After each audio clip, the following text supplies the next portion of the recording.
Hey, I was watching the Detroit Pistons beat the Charlotte Hornets today, and I learned that for the second year in a row, Bill Laimbeer is nominated for the Naismith Basketball Hall of Fame. And let me just say this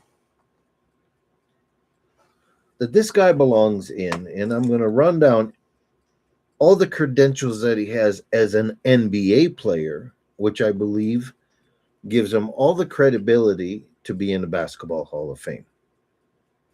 Then I'm also going to give you his WNBA career, which by itself warrants him to be in the Basketball Hall of Fame. In the backdrop, you'll see some action. Okay. Uh, High school championship. Check. Goes to Final Four with Notre Dame. Check. Was drafted 65th overall by the Cleveland Cavaliers, but before that, played 1 year in Italy. I believe he scored 22 points and grabbed 14 rebounds a game. That counts overseas.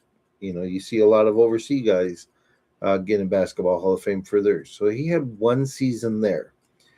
And with the Cavaliers, he played 50 games. And then Jack McCloskey, who is also up for nomination as the general manager of the Pistons,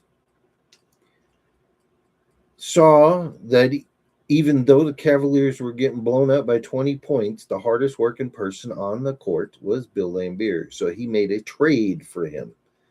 And according to Isaiah Thomas, without Laimbeer, we don't win any of our titles. Bill Laimbeer has more points, more rebounds than Willis Reed, who deserves to be in. When Bill Laimbeer retired, he had, mind you, nobody liked him outside of Detroit.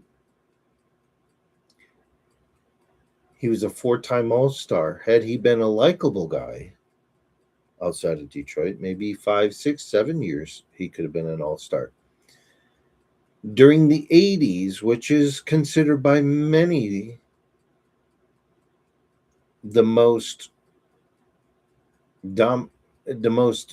impressive era of basketball, when you think about Larry Bird and Magic Johnson and Jordan coming in,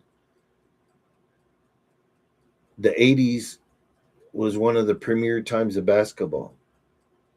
Bill Laimbeer was every year the best defending rebounder. My cat's being crazy, and I'm going to have to put her in the bathroom in a second here. But she's being a little naughty. So he's the best defensive rebounding center. Now, you look at Moses Malone, he won some rebounding titles because he not only cleaned up the defensive glass pretty well, but he was relentless on offensive. Bill Laimbeer, on offense, basically shot outside, which what I'm about to tell you is going to blow your mind. If you watch that era of basketball, you know Bill Laimbeer is shooting 15 to 20-foot shots. He actually made 6 3-pointers against Portland in the NBA Finals. And with his defensive drawing charges, rebounding, he frustrated the Trailblazers almost single-handedly by himself, so bad that they had no chance in that series. And he was a deciding difference. He had 6 3-pointers when centers just weren't shooting 3-pointers back then. But Bill Laimbeer's primary offensive game was outside, and he was probably the third or fourth option. He had Isaiah Thomas, who's the greatest Piston of all. It was Isaiah and Laimbeer that was basically the coaches on the court that drove that Pistons team. Bill Laimbeer seemed to get in a fight almost every single game. And normally it was him getting them upset and them punching him. Once in a while, he returned the favor. In one game against the Cavaliers, Brad Daugherty had punched him, he punched him back, and he had to serve a 1 game suspension. The reason I mention that is Bill Laimbeer played 685 games straight before that 1 game suspension broke his Ironman streak. In his whole NBA career, he only missed 9 games. I'm not here to pick on Anthony Davis, but Anthony, have you played 9 games straight? He probably has, but you get the point. Bill Laimbeer shot over 83% from the free throw line. One year he shot 89%. The record for a season is at 90 point. I forget exactly. I'm going to be wrong on that, but 89% for a free throw shooter for a season. It's pretty impressive. Bill Laimbeer, what I'm about to tell you should close the door. Not only was he a 2-time NBA champion, not only was he a 4-time All-Star, but he's the only starting center that can claim this. He has a winning playoff record against Bird, Magic, and Jordan. When you're talking about Bird and Magic, think about the front lines that Laimbeer had to face. Parrish, McHale, Cedric Maxwell. A lot of people forget about him, but he was as dominating as a low post man as that guy was so hard to stop. With the Lakers, you had James Worthy, Kurt Rambis, Michael Thompson off the bench. They had Bob McAdoo. Irvin Johnson was 6'8" and could rebound go down low and rebound. Laimbeer had to deal with all of that. And if you look at just the statistics, I have all the ammunition for him to be in the Hall of Fame. When you do the eye test, it even is better. Dominic Wilkins and Atlanta Hawks had a great team, one of the best teams that didn't win a championship. Yet admitted later on that they were so busy trying to punch Laimbeer that they didn't play the game of basketball. That was a very, very talented team. Dominic is one of the game's greatest. But Bill Laimbeer is the starting center, the only starting center that has a winning playoff record against Bird, Magic, and Jordan. I'm not saying he's better than Wilt. He's better than a lot of top centers. All I'm saying is this man needs to get the credit that's due to him. If you watch the All-Star games, he didn't embarrass himself. He played hard. He scored. He had a great touch. His field goal percentage, even though he shot outside primarily, is better than Michael Jordan's. He shot over 49%. Let me check this out to be exact. He was rebounding. He won a rebounding champion, and in the WNBA, I'll get to that. But his career points 13,790, and his rebounds at 10,400.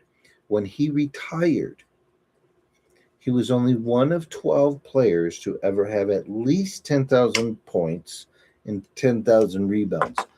To this day, many years later, out of about 5,000 players that's ever played this game of basketball in the NBA,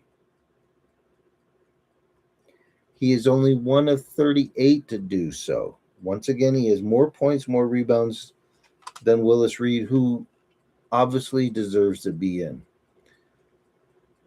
Okay, now let's just say you still hate this guy because he beat you. The reason why people hated Jeff Gordon, because he was good and he beat your guy. And there was just something you didn't like about him. The TV ratings, the NBA owes the Detroit Pistons a whole lot of more gratitude than what they've gotten. They labeled them the bad boys. And if you look at any game that's played back then, Isaiah got 40 stitches from Karl Malone. Kareem Abdul-Jabbar got elbowed in the stomach by Kent Benson, then turned around and just jacked his jaw. Kermit Washington destroyed Tom Jonovich's face. Larry Bird and Dr. J, one of my favorite basketball players of all time, they got into it, choking each other, punching each other. It wasn't just the Pistons that were playing this way. Charles Barkley, then you see this fight going on in the background. Charles says that Laimbeer never got a punch. Look at it. This went on every day, and it was entertaining, folks. That was NBA basketball, and how the narrative is that that's all the Pistons could do to win. That's not true. They before they were lockdown defenders, they were part of the highest scoring game of all time. In 1983, against the Denver Nuggets in McNichols Arena, Bill Laimbeer was once again the starting center and was part of NBA history on that. 100, I think 186 to 184 or 182, triple overtime. But he played the whole game. No time management for Bill Laimbeer. He only missed 9 games. And there's a video that I want you to check out. And I'm not saying he's better than Shaq. But Laimbeer, a week before he retired, there's a game that he scored 25 points on. Once again, he is far from their number one go-to person on offense against Shaq. He had his moments with Shaq. So his NBA career, I think, by itself should allow him to get in. When you add in a high school championship, you adding a Final Four appearance in college, 1 year in Italy where he 22 points and 14 rebounds is not too shabby. Now, let's say he never even did any of that. Now he gets a call from the Detroit Shock, who were the worst WNBA team, the worst. In his first full season, he took them over.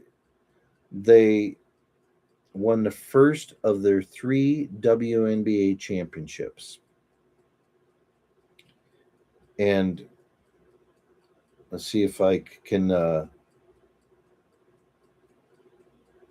if I can get in. He won the Coach of the Year 2 years in a row.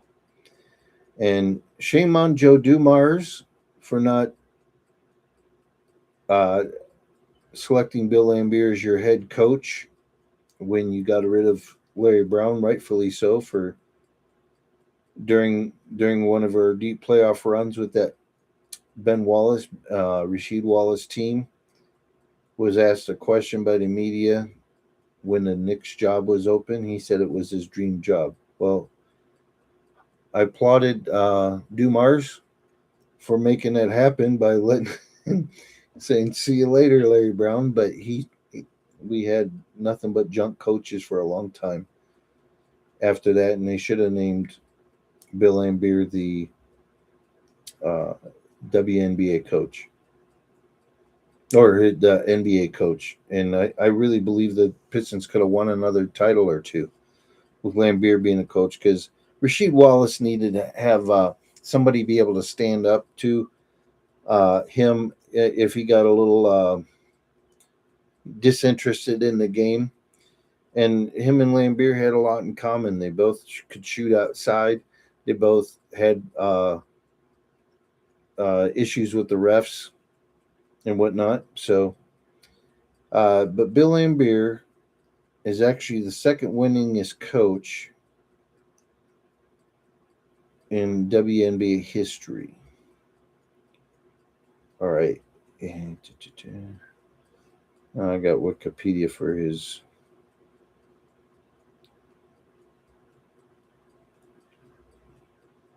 But he also coached the Las Vegas Aces, and he basically set that team up for their success. But he was an assistant with the Minnesota Timberwolves. He was an announcer for the Pistons. When you add all of his basketball accolades, this man belongs in. And I can't wait for the speech. Not to take anything away from Ben Wallace. Ben Wallace was about equal as a rebounder, and that's saying a lot for both Laimbeer and Ben Wallace because they both were tenacious rebounders. Ben Wallace could go block a shot better. I'll give you that.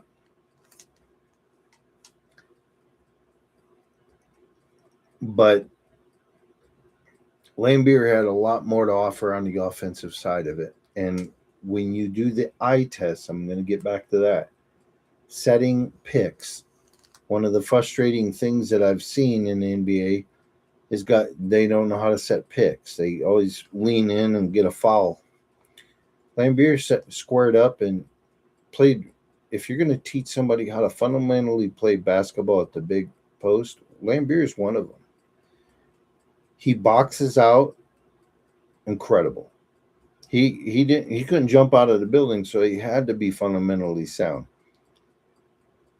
He boxed out, and he never brought the ball and dribbled around and played around with it. And there's the punch right there that ended his 685 game streak.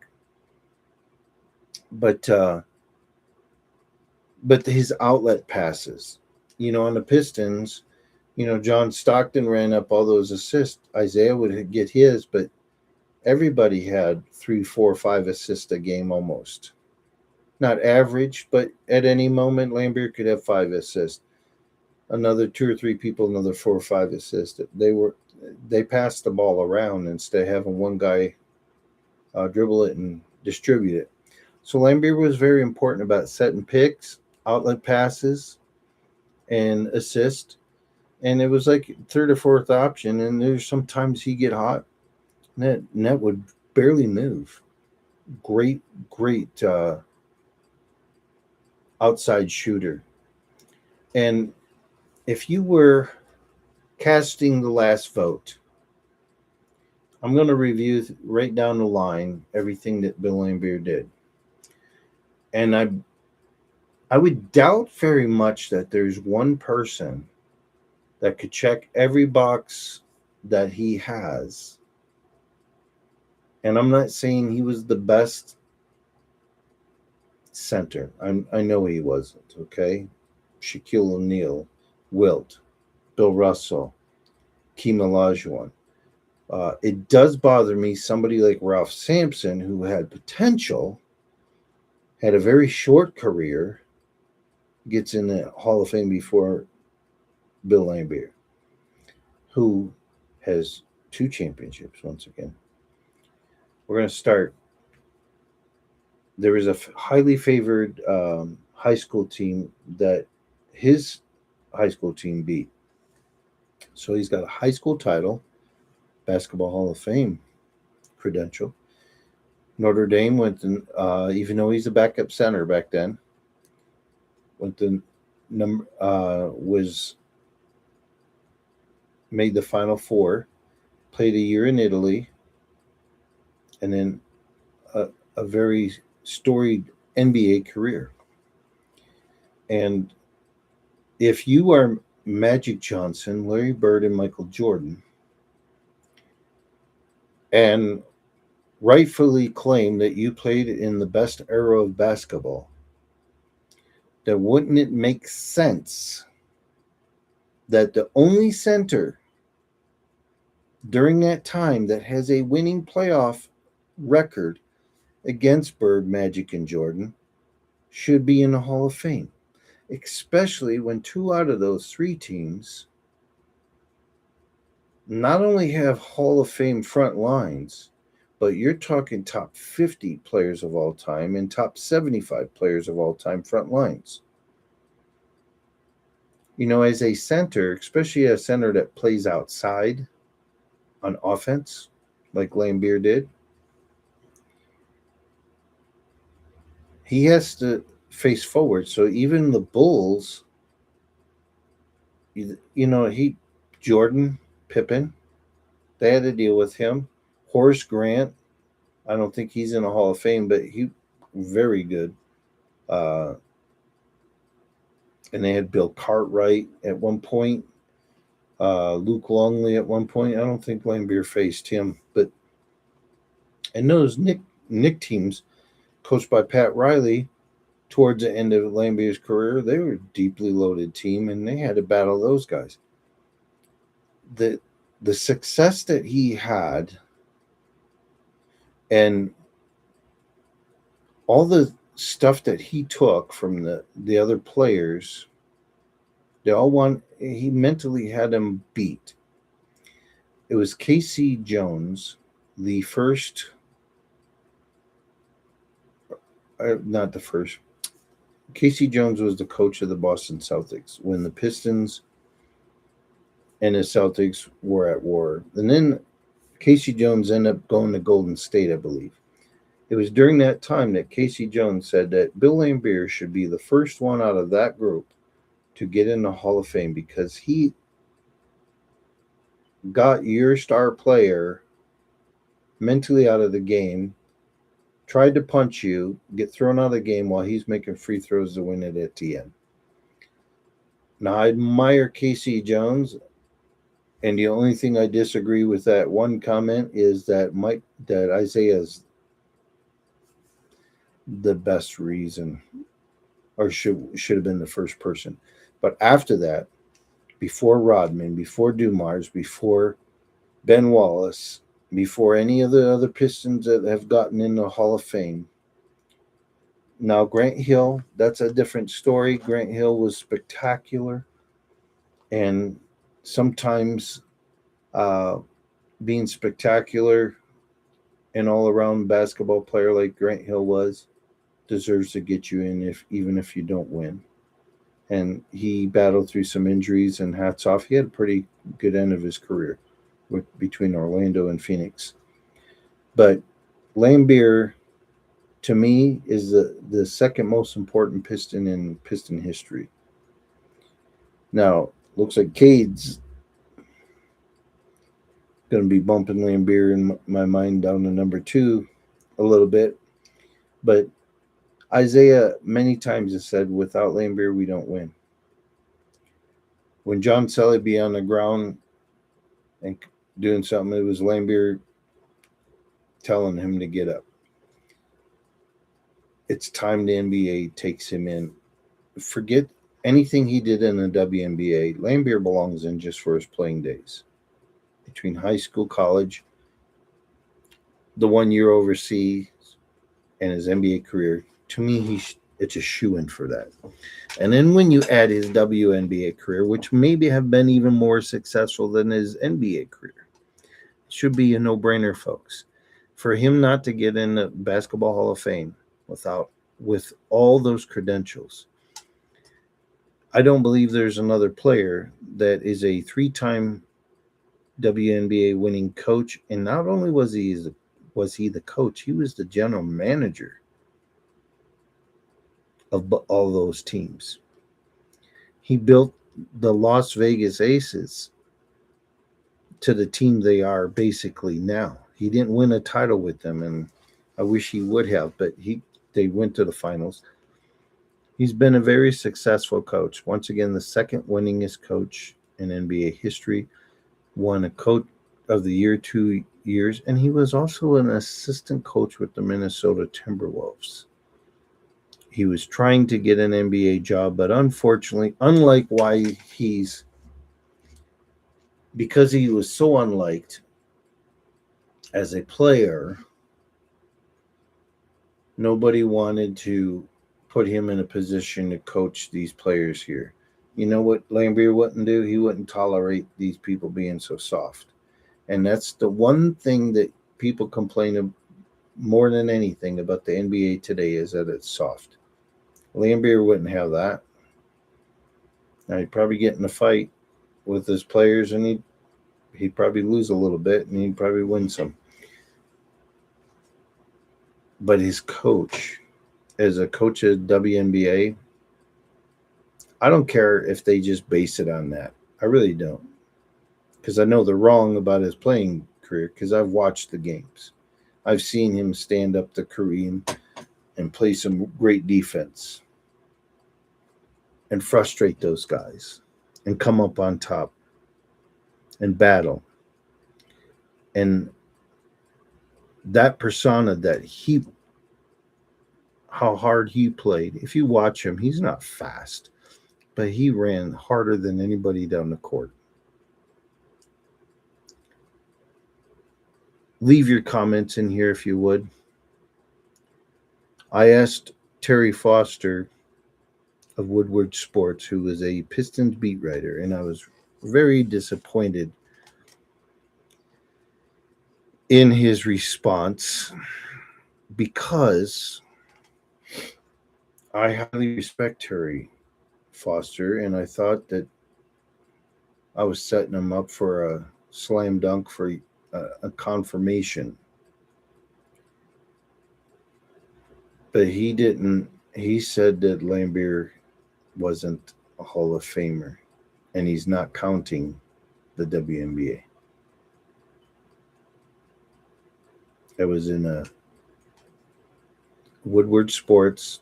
I don't know if I've got that recorded somewhere. I'll look it up. If I find it, I'll post it on this new created list of Bill Laimbeer for a Hall of Fame. I'll find some other things so you can click down. You don't have to like the guy. Matter of fact, you may hate his guts if you're from another city other than Detroit. More than likely you do. I wore that jersey right there to the YMCA a few months ago.